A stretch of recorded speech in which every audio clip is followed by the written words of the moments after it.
ओम शांति। 5 अप्रैल 2024। बाबा के महावाक्य। मीठे बच्चे, बाप को प्यार से याद करो तो तुम निहाल हो जाएंगे। नजर से निहाल होना माना विश्व का मालिक बनना। प्रश्न। नजर से निहाल किंदा स्वामी सतगुरु, इसका वास्तविक अर्थ क्या है? उत्तर। आत्मा को बाप द्वारा जब तीसरी आंख मिलती है और उस आंख से बाप को पहचान लेती है तो निहाल हो जाती, अर्थात सद्गति मिल जाती है। बाबा कहते, बच्चे देही अभिमानी बन, तुम मेरे से नजर लगाओ, अर्थात मुझे याद करो और संग तोड़ एक मेरे संग जोड़ो तो बेहाल अर्थात कंगाल से निहाल अर्थात साहूकार बन जाएंगे। ओम शांति। मीठे मीठे रूहानी बच्चे किसके पास आते हैं? रूहानी बाप के पास। समझते हो, हम शिव बाबा के पास जाते हैं। यह भी जानते हैं शिव बाबा सब आत्माओं का बाप है। यह भी बच्चों को निश्चय चाहिए कि वह सुप्रीम टीचर भी है तो सुप्रीम गुरु भी है। सुप्रीम को परम कहा जाता है, उस एक को ही याद करना है। नजर से नजर मिलाते हैं। गायन है नजर से निहाल किंदा स्वामी सतगुरु। उनका अर्थ चाहिए, नजर से निहाल किसको? जरूर सारी दुनिया के लिए कहेंगे, क्योंकि सर्व का सद्गति दाता है। सर्व को इस पतित दुनिया से ले जाने वाला है। अब नजर किसकी? क्या यह आंखें? नहीं, तीसरी आंख मिलती है ज्ञान की, जिससे आत्मा जानती है यह हम सभी आत्माओं का बाप है। बाप आत्माओं को राय देते हैं कि मुझे याद करो। बाप आत्माओं को समझाते हैं, आत्माएं ही पतित तमो प्रधान बनी है। अब यह तुम्हारा 84वां जन्म है। यह नाटक पूरा होता है, पूरा होना भी चाहिए जरूर। हर कल्प पुरानी दुनिया से नई बनती है, नई सो फिर पुरानी होती है। नाम भी अलग है। नई दुनिया का नाम है सतयुग। बाप ने समझाया है, पहले तुम सतयुग में थे, फिर पुनर्जन्म लेते 84 जन्म बिताए। अब तुम्हारी आत्मा तमो प्रधान बन गई है। बाप को याद करेंगे तो निहाल हो जाएंगे। बाप सम्मुख कहते हैं, मुझे याद करो। मैं कौन? परमपिता परमात्मा। बाप कहते हैं, बच्चे देही अभिमानी बनो, देह अभिमानी नहीं बनो।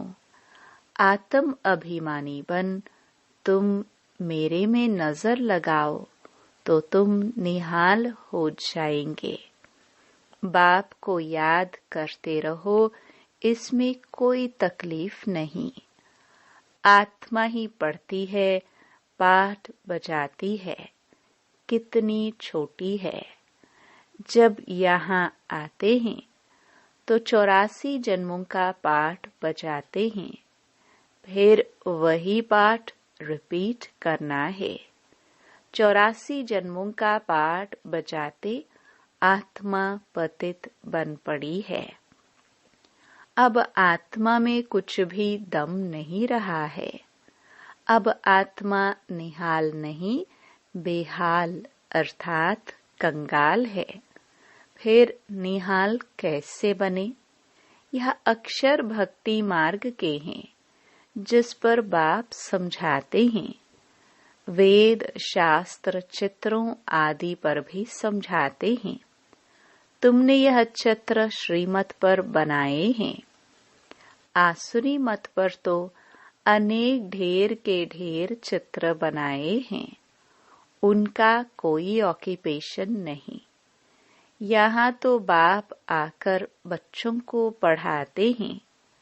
भगवानुवाच है तो उनकी नॉलेज हो गई। स्टूडेंट जानते हैं यह फलाना टीचर है।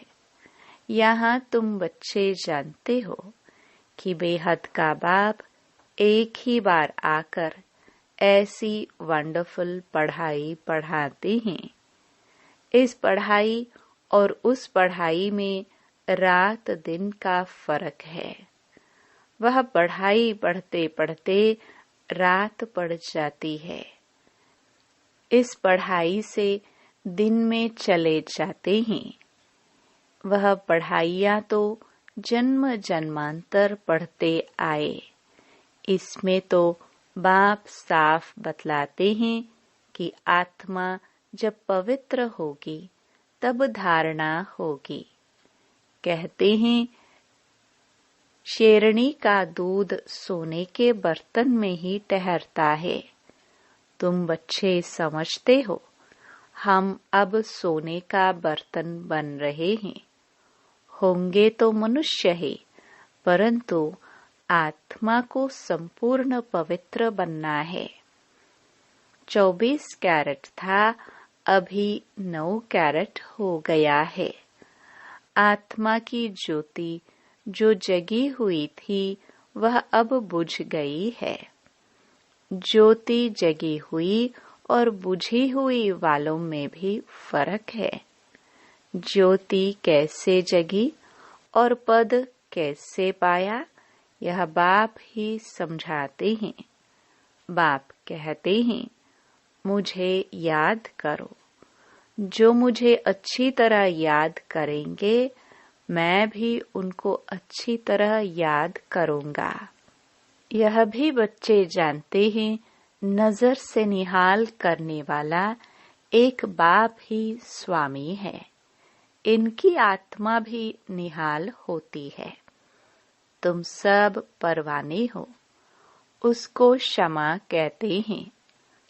कोई परवाने सिर्फ फेरी पहनने आते हैं, कोई अच्छी तरह पहचान लेते हैं तो जीते जी मर जाते हैं।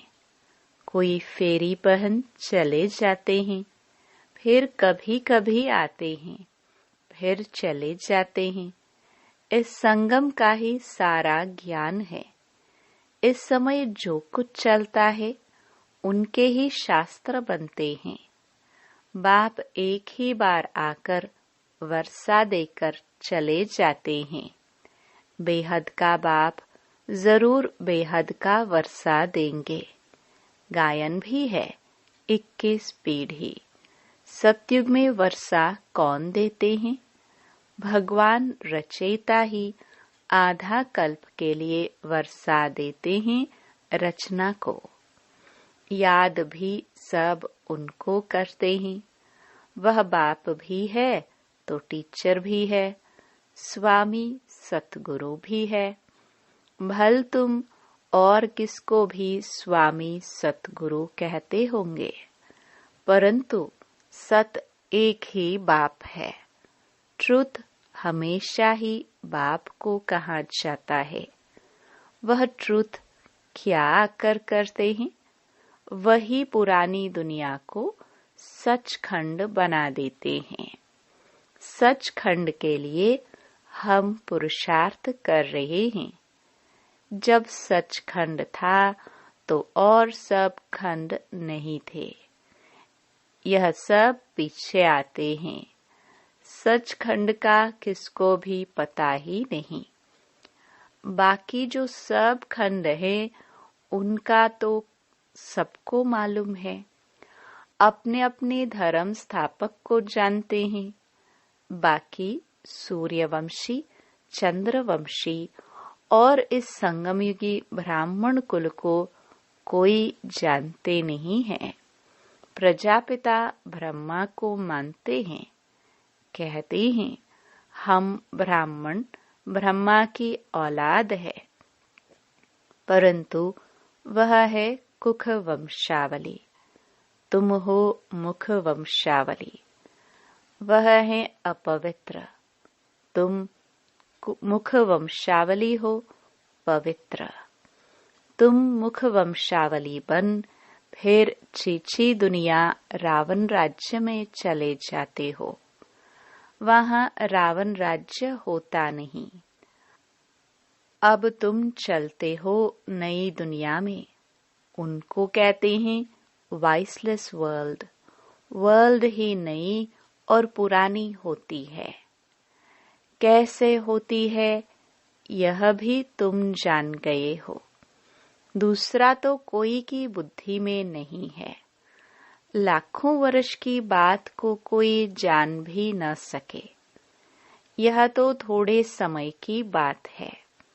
यह बाप बैठ बच्चों को समझाते हैं।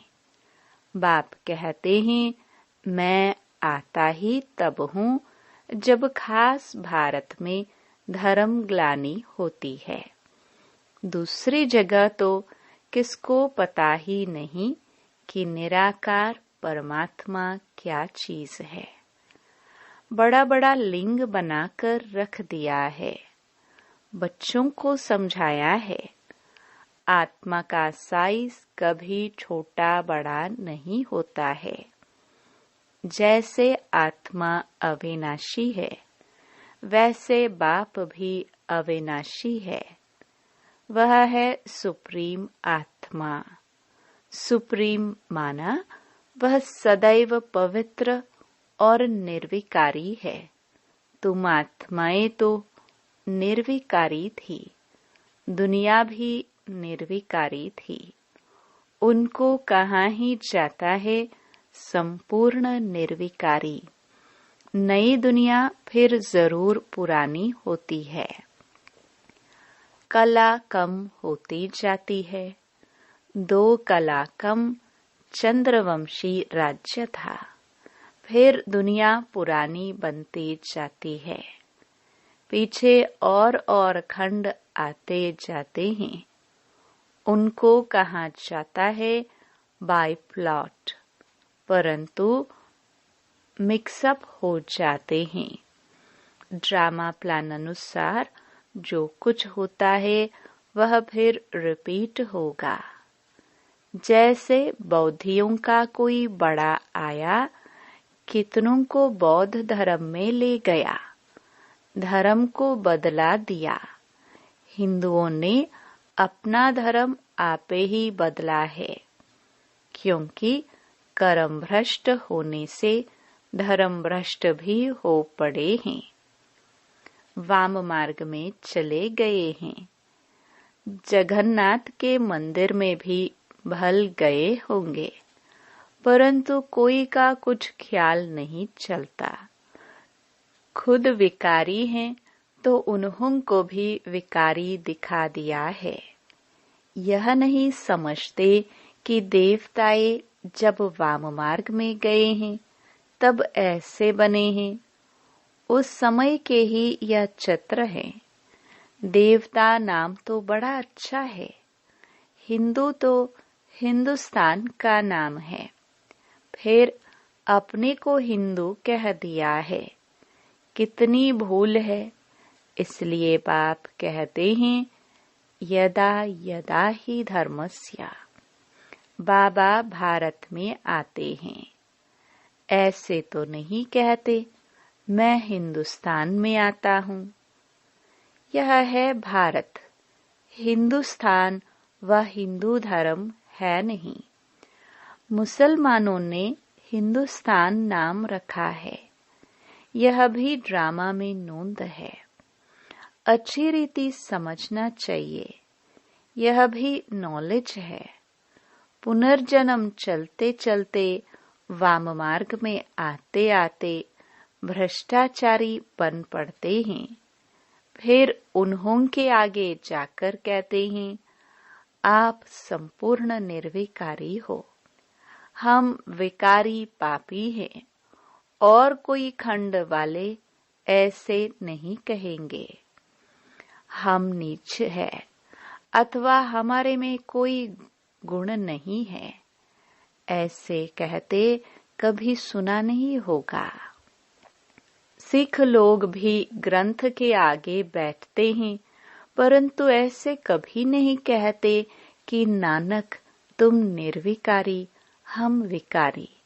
नानक पंथी कंगन लगाते हैं, वह है निर्विकारी पने की निशानी।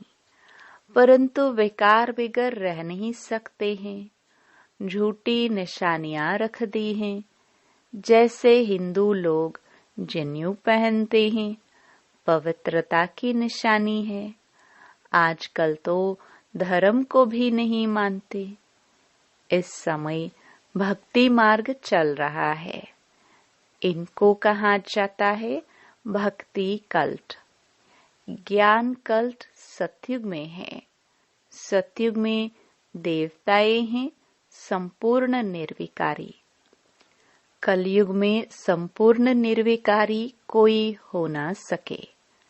प्रवृत्ति मार्ग वालों की स्थापना तो बाप ही करते हैं। बाकी सब गुरु है निवृत्ति मार्ग वाले।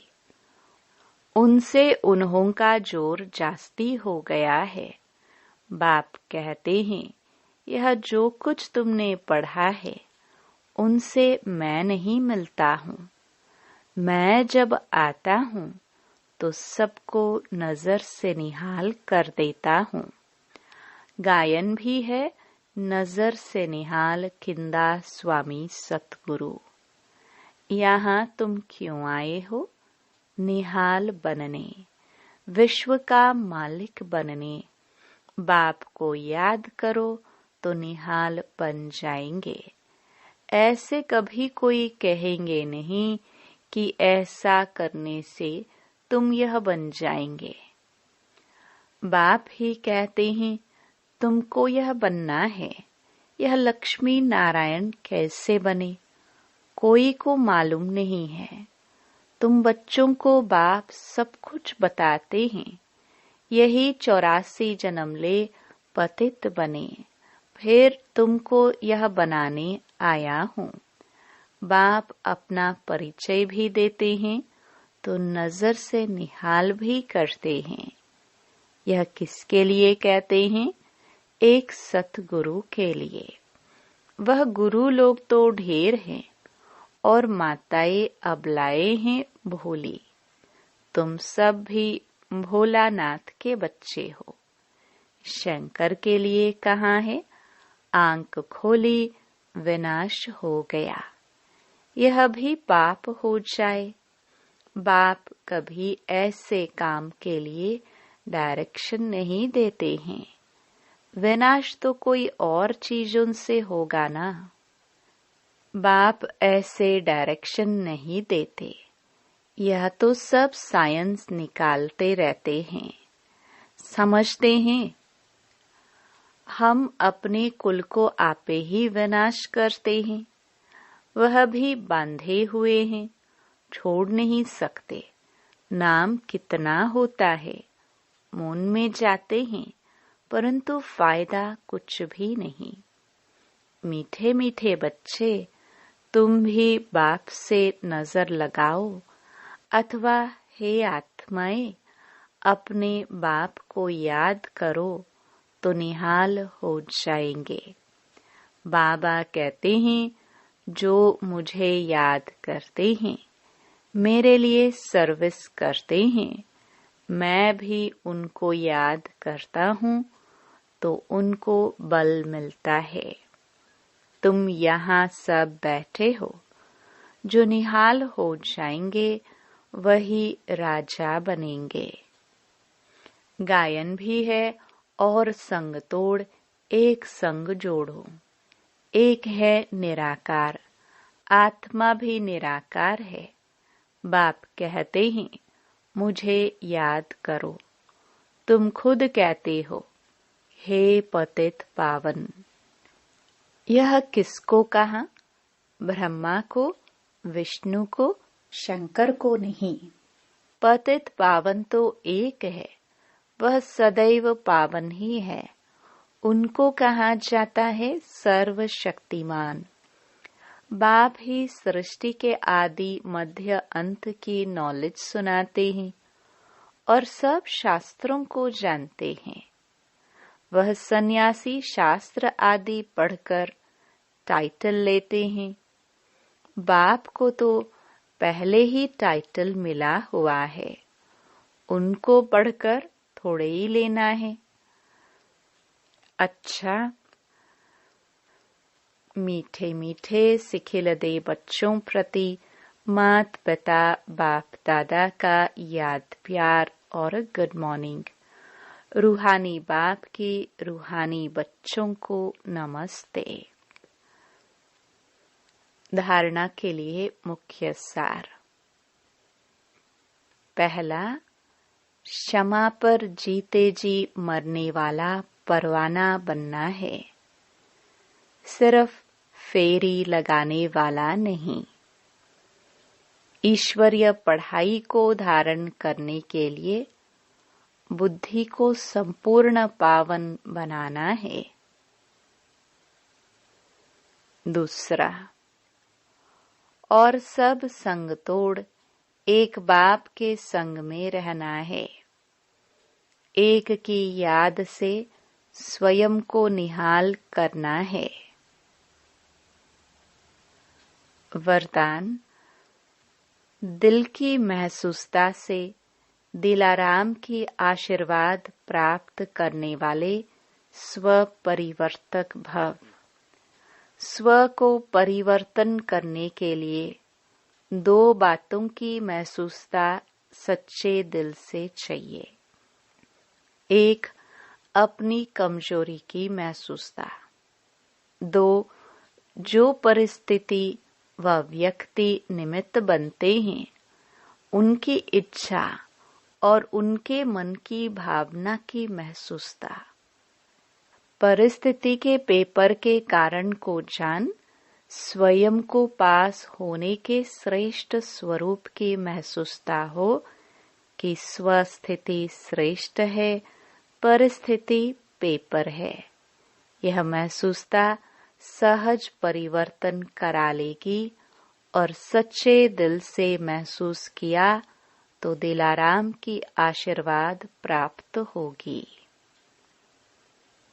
स्लोगन, वारिस वह है जो एवर रेडी बन हर कार्य में जी हजूर हाजिर कहता है। ओम शांति।